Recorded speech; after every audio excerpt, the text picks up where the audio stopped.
Okay, so here I am again, Pastor Pete. This is the third video in a series in which I'm summarizing for church leadership the book How Your Church Family Works.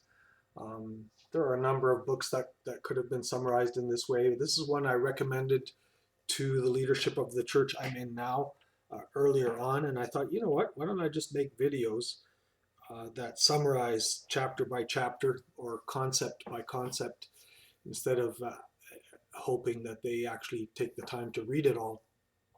And partly I do the videos, I admit, because I personally don't do well with this author's writing style. So, so then I put some of his concepts into my own words, and at least I understand them better. I thank you for feedback and comments that I'm getting on the other videos that I've done. They help me shape what I do, and they also encourage me to keep going, at least the ones I've had so far. If you do believe this is a waste of my time, please tell me, because I don't want to be wasting my time in which I'm employed on, well, no, I guess that doesn't work, but currently employed by a particular church. So this is the second part of chapter 2. I felt that that there was too much in the chapter to do it all in one video. The chapter is about anxiety and reactivity, and I'm going to put some of what he writes into my own words, and I'll quote him at times as well.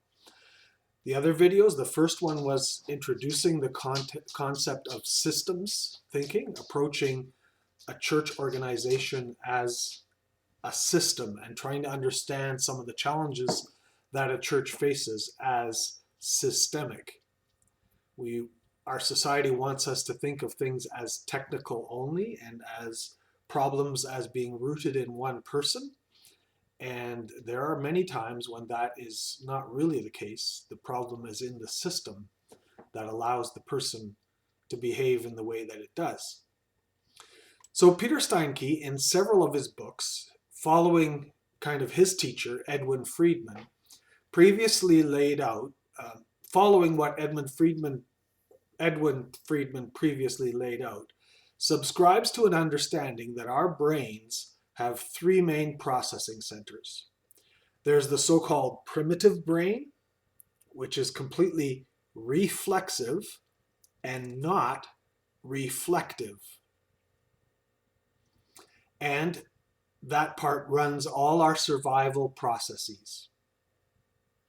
In technical language, this is the brain stem. Its activity is immediate and unconscious, unaware. Like when you pull your hand away from the discomfort of extreme heat without having registered in your mind, that is hot. That's the brain stem at work. The stem cannot be inventive or creative. It always just reacts. Layered over the stem is the limbic system, the part of the brain that processes emotional responses and memory primarily. There's a few other things, but those are the key ones here. The stem and limbic portions of the brain make up only 15% of its total mass. 15%, just over 10, between 10 and 20. They are slaves to precedent and strangers to novelty, writes Steinke. He probably deliberately makes it personal in the sense that people who are run only by those two parts of the brain tend to be the same way. Slaves to precedent and strangers to novelty, allergic to it, so to speak. But let's be realistic as well. Who would want the section of the brain stem that controls respiration to get creative and original? Imagine the left lung suggesting to the right lung, let's be creative and do the heartbeats and breathing in tune with the drum beats. We wouldn't want that. So do keep that in mind. Each of these things has its positive value and is not only, you might hear me as depicting them as only negative, but they have their positive value. The third layer of the brain, the other 85% of the mass of it, is called the neocortex. It is the thinking cap. Its function is to analyze, reflect, symbolize, observe, and create. Steinke writes, as the center of language, imagination, and speech, the neocortex enables us to be more than a collection of reflexes. We can reflect, think about what is happening, which he refers to as insight, gain insight, and plan for what might happen, which he calls foresight. It's important now to understand as church leaders that the neocortex gets cut out of the equation in emergencies. And in some cases, that's absolutely necessary. Some emergencies do not allow for time to think. They only call for reaction immediately. And I've mentioned this in other circumstances, but when I love reading the stories of people who ran into a burning building or, rescued somebody from a burning car or those kinds of things, a car that went in the water. And the reporters often trying to make them into heroes, and they just say, before I thought, I was doing it. I'm not really a hero. Some emergencies don't allow for time to think. They just call for reaction. When you're standing on the railroad tracks and there's a train coming toward you, it is rather unwise to stand there and think, wow, that train is just growing bigger and bigger and bigger. That's beautiful. However, when unhealthy, not really an emergency forms of anxiety strike, we still become strictly reactive.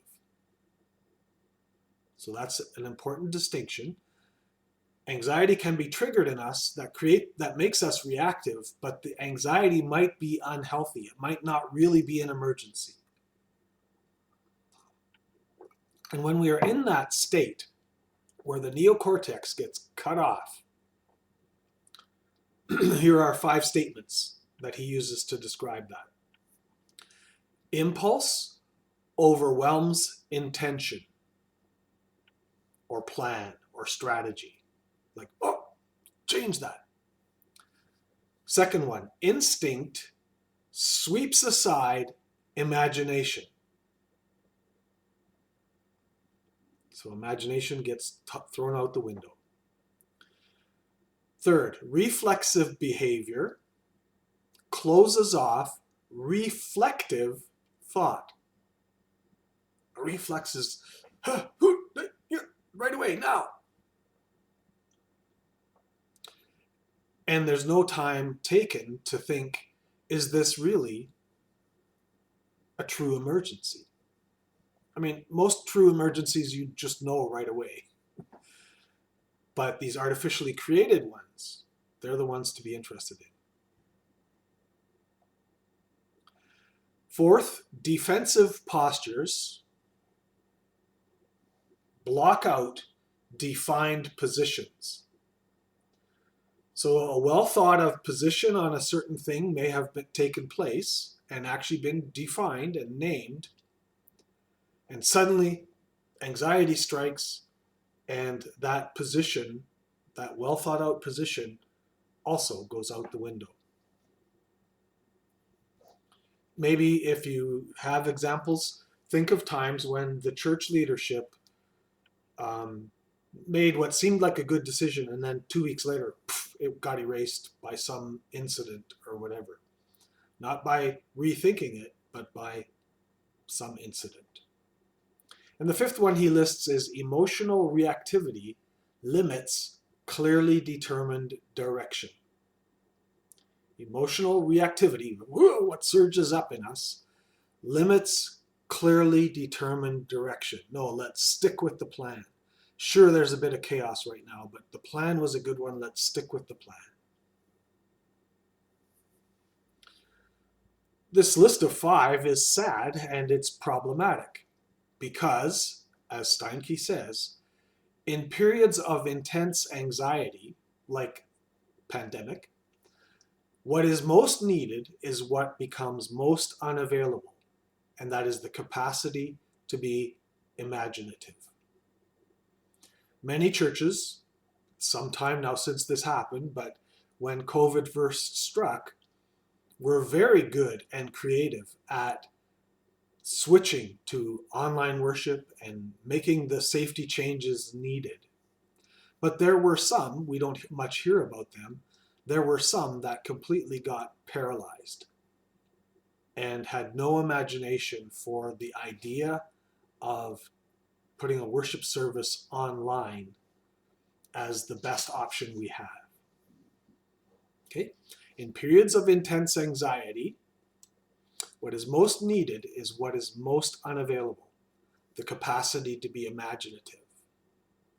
And again, I'm tending to talk about unhealthy anxiety, improper anxiety. So at this point, it's important to point out that Steinke speaks of there being 2 main types of anxiety, or 2 ways of thinking about it. And each of those types leads to different outcomes and results. Anxiety can be acute, A-C-U-T-E, or chronic. Acute anxiety is momentary and is usually generated by a real crisis. It is situational or time event based, such as when we see a truck heading towards us, right towards us, in a threatening way. Chronic anxiety is habitual, persistent. We can't put it away. In chronic anxiety, even the slightest change or a trivial annoyance incites reactive behavior.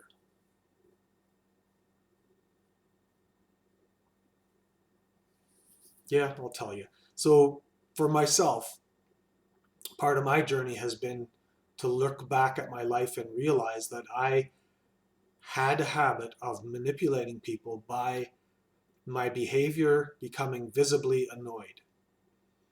Because I had learned somewhere along the way that sometimes people fix it for me then. They take responsibility because I'm annoyed. Very unhealthy. So I had phases of my life where trivial annoyances brought on strong reactions from me that were completely inappropriate to the event. And that's a clue. When the reaction is inappropriate, out of scale to the event, then there's something to think about. So Steinke here applies chronic anxiety to churches. What does that look like? Chronically anxious, so this is a quote, church families have small groups splinter off periodically, or the family stays intact, but it is submissive to a small but manipulative power group. In other chronically anxious church families, leadership changes rapidly, or change is always stalled, and anyone who tries to become a change agent is punished. I had that in one church that I served as an STM, where I had several people, as I was getting to know things, say to me, I came up with a great idea for Vacation Bible School, let's say, something new, some new angle on ministry, and I presented it. I got a partner, and we presented it to council, and council was okay with it. But then people started attacking. It was like we painted a target on our backs, this person said. In a chronically anxious situation, change agents are punished, says Steinke. Or leaders change out frequently, and so on. Now, people do recover from acute anxiety, and they do regain their perspective. There is a return to the thinking cap. They have the capacity to control their own reactivity.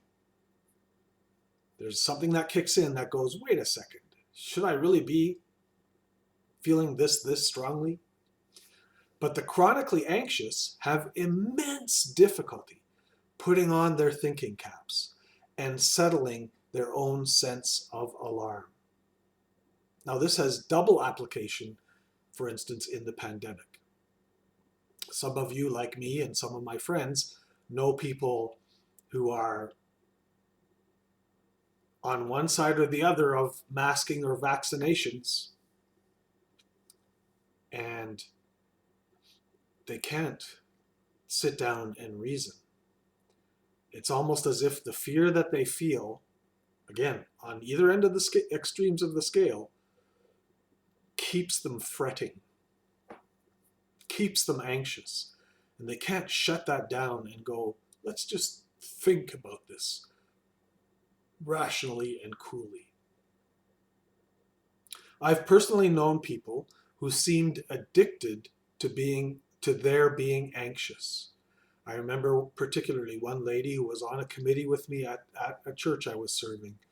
And every meeting she would come, she had the way she talked, she had the 24-hour news channel on all the time and did nothing but fret about the news and the things that were happening in the world.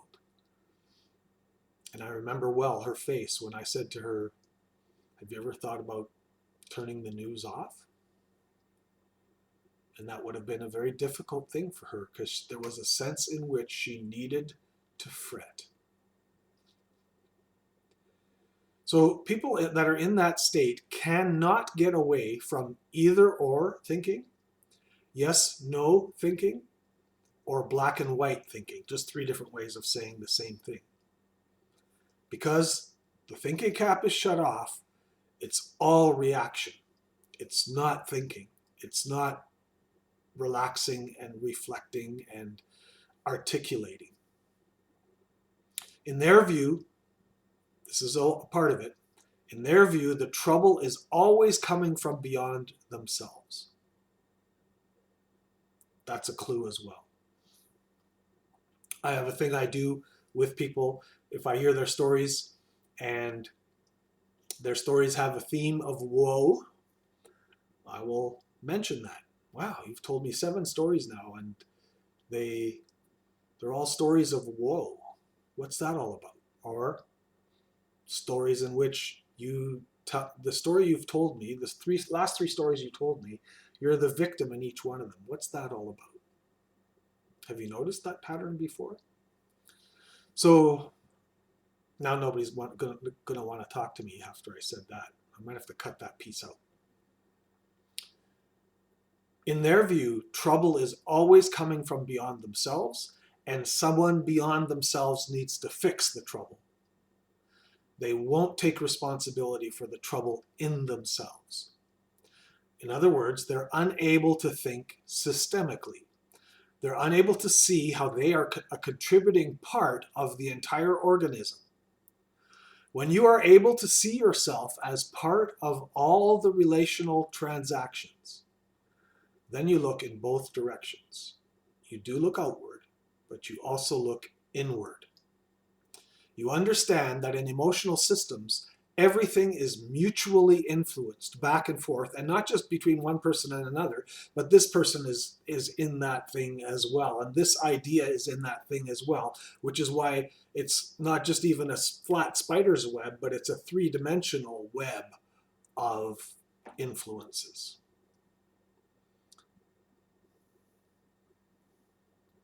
You need to understand that in emotional systems, everything is mutually influenced, and it is almost impossible to sort out those influences. In other words, you learn to look for how you might be contributing to the presenting issues, because you're the only one usually you can do a whole lot about. Here's a quote. Basically, chronically anxious people have a low threshold for stress or pain or discomfort. This is why they are in the forefront of the effort to secure immediate relief. Fix it now. They hanker for answers and comfort. Threatened, like they're feeling threatened, they make demands. They spread rumors. They exaggerate the circumstances. This is where you learn to listen. I'm inserting my own comment now for words like always, every time. They're exaggerating the circumstances. Everyone is upset. Right? They exaggerate the circumstances. They claim injustice. It's not fair. They do whatever it takes to lessen their anxiety, to reduce their anxiety. Governed by instinct, by the base of the brain, rather than insight, they cannot be stopped by reasoning or appeasing. End of quote. In other words, they can't be stopped by giving them their way or by certain kinds of kindness.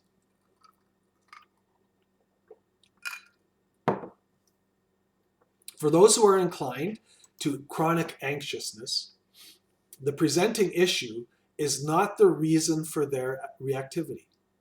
Okay? The joking one that I use is an imaginary person who's upset that the bulletin is not printed in color, right? So that's the presenting issue. And they bring it up every chance they get. We should print at least 4 different colors in the bulletin. And they'll have, whatever. And then you start printing the bulletin in 4 colors. And the next week it's something else. The pastor is offending people by not wearing a tie. So the pastor puts on a tie. 2 weeks later, there's huge dissatisfaction because we never hear the organ anymore. So you play the organ. Right? Do you see what I'm getting at here? And if you're a church leader, reflect on your time in leadership and whether you've run into this. There's something else going on behind that. The presenting issue is rarely the real issue. And you superficially address that, the problem will not go away because the problem is in the person, often, not always, bringing the issue forward because they don't know how to deal with their anxiety. Okay, well, I forgot where I was. For those who are inclined to chronic anxiousness, the presenting issue is not the reason for their reactivity. It's actually their own trauma. Even if one such issue seems to be resolved, soon there will be another. That's a clue for others, and particularly to leadership, about their state. Such folk will keep endlessly adding emotional fuel to the fire or negative, anxious electrical energy to the mix. Now, anxiety can be helpful to a system. So again, it's not totally a bad thing. If there never was appropriate restlessness for improvement of some kind, nothing much would ever change.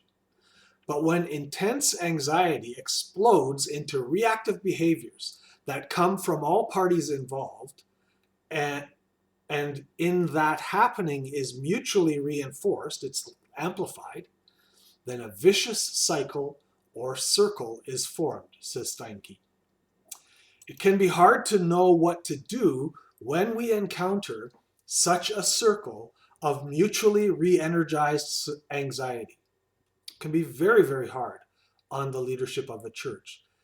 And you'll, in your own prayers with God or in conversations with other office bearers, you'll say, what is going on? Hard to pinpoint. So here's what Steinke says about that. And the capitals in the written version, sometimes I add emphasis in the quotes, but in this printed version, the capitals are from his original text. At times, a relationship system becomes aware of the anxiety-generating forces. yet refuses to use its leadership strength and resources to deal with the agitation, period. Sweeping the anxious reactivity under the rug, the system proceeds as normal or as usual. But this kind of ignoring, this benign neglect, only reinforces poisonous or malignant processes. It gives them space.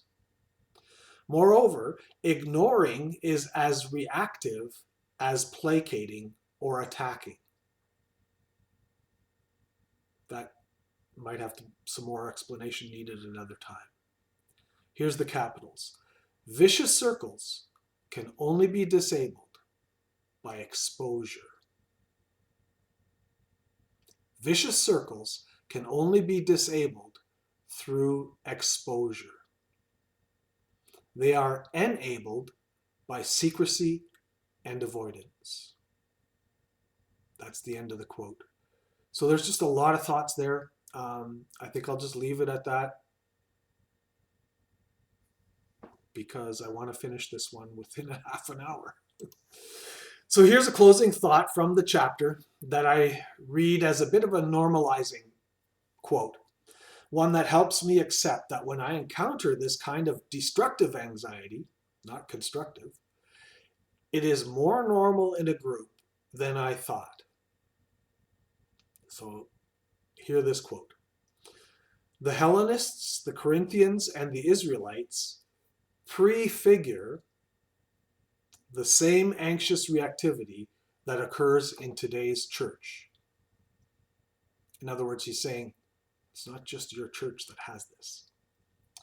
Wills conflict, enemy camps form, the battle for the Bible, the soul, the truth, the worship style, the use of the kitchen, you name it, begins. Church fight sounds like an oxymoron. Where is the love, joy, and peace we expect from people there? But you need to understand that what happens in the church is a natural human process. It is what happens in all relationship systems. Regardless of the context, whether it's a country club or a drama club or a stamp collecting club or an office, regardless of the context, emotional processes happen everywhere and they're the same. So I'll finish by saying if he's right in that, and it does strike me as accurate, then we do well as leaders in congregations to learn to drain off the negative effect of this emotional charging up of the church. And I'll leave it at that until I do my next video. I've already decided to skip chapter 3, so I'm not sure what the next one's going to be on. Again, feedback is welcome in private emails or just conversations. Tell me if this is helping you.